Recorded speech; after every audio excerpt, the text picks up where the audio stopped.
جب کوئی دنیاوی طور پر اونچے رتبے والا شخص آپ کو کہہ دے کہ میں آپ کے ساتھ ہوں تو آپ تسلی میں آ جاتے ہیں، لیکن جب اللہ رب العزت آپ سے کہہ رہے ہے کہ میں صبر کرنے والوں کے ساتھ ہوں تو آپ اس کو معمولی کیوں سمجھتے ہیں؟ حضرت بلال حبشی رضی اللہ تعالیٰ عنہ سے کسی نے پوچھا، ہے بلال تو اتنی مار سہتا ہے، گرم تپتی ریت پر تجھے لٹا کے جسم پہ پتھر رکھے جاتے ہیں، انگانوں سے تیرا جسم داغا جاتا ہے تو پھر بھی عہد عہد کرتا ہے۔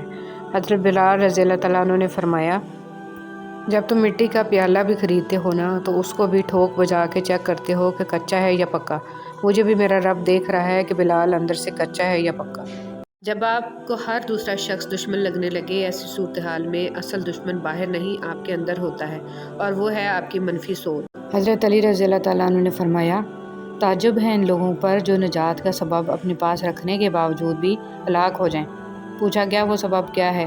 حضرت علی نے جواب دیا، توبہ و استغفار کرنا۔ ماں خود بچوں کو مار کر مطمئن رہتی ہے، مگر باپ ہلکا سا ہاتھ بھی لگا دے تو بچوں کو سینے سے لگا کر باپ سے جنگ شروع کر دیتی ہے۔ عبادت کا کوئی اصول نہیں ہوتا، وہ ہر اس دل سے نکلی ہوئی آواز سنتا ہے جو مخلص ہو۔ تم ہر شخص کو خوش نہیں کر سکتے، چاہے اس کے لیے کتنا ہی اپنا سکون برباد کیوں نہ کر لو، پھر بھی وہ شخص تمہاری مخلصی میں کوئی نہ کوئی نقص نکال ہی لے گا۔ زندگی میں خوبصورتی صرف اللہ کے ذکر سے ہے۔ آپ جتنا اللہ کے ذکر کے قریب ہوں گے زندگی اتنی حسین ہوگی، آپ جتنا اللہ کے قریب ہوں گے دل اتنا مضبوط ہوگا، آپ جتنا اللہ کا ذکر کریں گے دل اتنا خوبصورت اور وسیع ہوگا۔ بس اپنے رب کے قریب ہو جائیں اور ہر چیز اللہ پر چھوڑ دیں، آپ کی زندگی خود ہی سنور جائے گی۔ عزت نفس بہت قیمتی چیز ہے، کوئی ہاتھ چھڑائے تو چھوڑ دیا کرے۔